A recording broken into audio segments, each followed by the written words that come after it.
Racing has always been known to be a very male-dominated sport, despite many women breaking barriers to show that women deserve to not only drive, but thrive in all aspects of racing.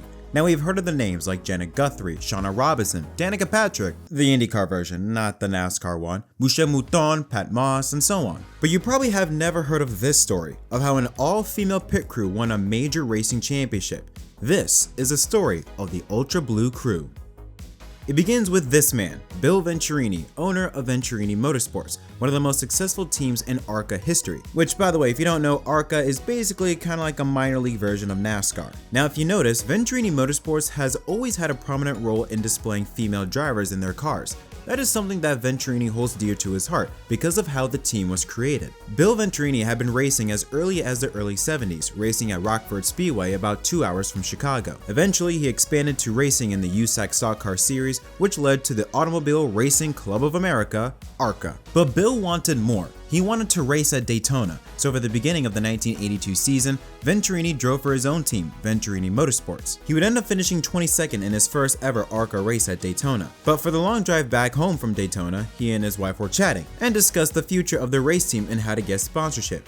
Keep in mind, they were a brand new race team with one race under their belt, people that were nobodies and considered a very small fish and not just a pond, but a damn ocean. So how do you drum up interest? Bill's wife Kathy had a very interesting answer. Kathy had been with Bill through everything, and that includes his racing career, even as far as helping his team in the pits, helping the crew prepare and change tires, among many responsibilities. Bill had the sweat, but it was Kathy that was the true heartbeat of the team, continuing to push Bill into racing and working on the car to help him achieve his dreams. So with all that in mind, she suggested how cool it would be to have an all-female pit crew, and Bill loved the idea. Now in the mid-80s, ARCA teams had volunteers serve as crew members during their stops, a far cry from today's gifted and talented athletes of NASCAR's over the wall. Back then, these volunteers were recruited by teams from friends or through newspaper ads. So the Venturinis chose the latter and displayed an ad for female pit crew members, their tagline being, quote, "A race team that is looking for female workers to work on the outside of the pit wall.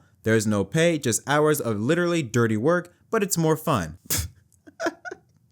Imagine saying this in 2025. They'd probably knock your ass out if you asked that. By the way, to any of you companies offering unpaid internship, you can go f yourself. It has nothing to do with the Venturinis, I just wanted to say that. Anyways, no surprise it didn't attract anybody at first, at least not until Daytona. However, he said dozens of people came up to him to ask how the recruitment was going, and many thought the idea was brilliant and wished him luck. The Venturinis decided to up the ante by not only constantly running newspaper ads about the job offer, but plastered all over Chicago with posters about it. By 1982, they had assembled a full female crew that began performing pit stop demonstrations at shopping malls, fairs, and other venues as practice. But remember, this was originally planned as a PR stunt, just to stand out and get some sponsors attracted to their team. But the all-female crew was going to work, and Bill and his team would end up winning 4 races between 1983 and 1984 and finishing second in the championship in both years. But by the end of 1984, Bill and Kathy decided to end the all-female pit crew as it was costing them too much money. That's the reason why they said no pay in the first place with their newspaper ad. They were struggling by themselves and literally couldn't pay for a pit crew. That was until a famous sports magazine by the name of Sports Illustrated approached Bill in May of 1985 at Talladega, with the editor wanting to run a story about the all-female pit crew. The problem was that the pit crew had already disbanded months prior, but with the story potentially giving the team massive publicity, the Venturinis decided to give it one more try. However, this time they wanted to come back prepared. So Bill called Bill Price, who oversaw Permatex, a company that specialized in chemical technology in car maintenance and repair. They were also the series sponsor for the ARCA series from the mid-80s to the early 90s. He pitched the idea of the all-female pit crew and wanted Permatex to cover the expenses of the pit crew. In a surprise, Permatex wanted to showcase its new blue silicone gasket that was going to enter the market, and aligning themselves with the crew was a great way to promote the upcoming product. Thus, the Ultra Blue Crew was born. The female crew members came from all aspects of life with all interesting backgrounds. At the heart of the crew was Bill's wife Kathy, being listed as the car owner for Bill's ARCA career since the beginning and has always been involved in some way, shape, or form.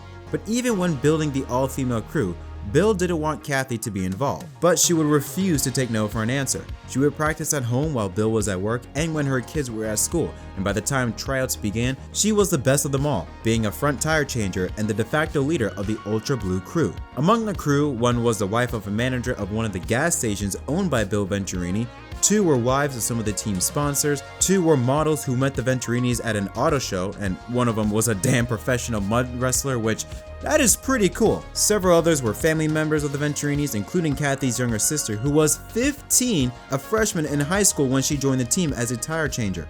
Yes, a 15-year-old was changing tires. She wasn't even allowed in the garage area, yet she was changing tires on an active racetrack. And remember, this was the 80s, so there was no such thing as a pit road speed limit. A high schooler was changing tires while race cars were coming at her at basically full speed. Anyways, they would practice like hell any way they could. Whether it was in the garage of the Venturini's home, doing demonstrations and malls, whatever, they were willing to do whatever it takes to be the best at their job. From 1985 to 1987, more than 40 women were a part of the Ultra Blue crew.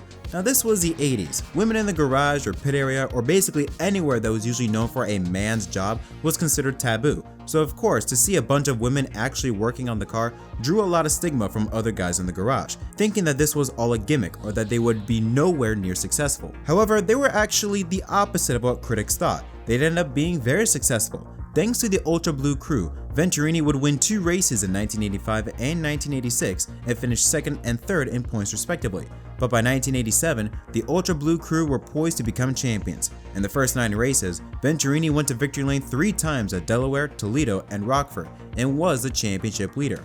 However, they received a call from Permatex that would change everything. A leadership change at the company meant that things were gonna get cut, and that included discontinuing sponsoring the Ultra Blue crew. The contract between the team and the company would end on July 1st, 1987. Fortunately, a call from Western Todd, an executive of Permatex's parent company Loctite, said that he was looking forward to seeing the crew in action, but Bill told Western that Permatex canceled the contract so that he would not be able to see them.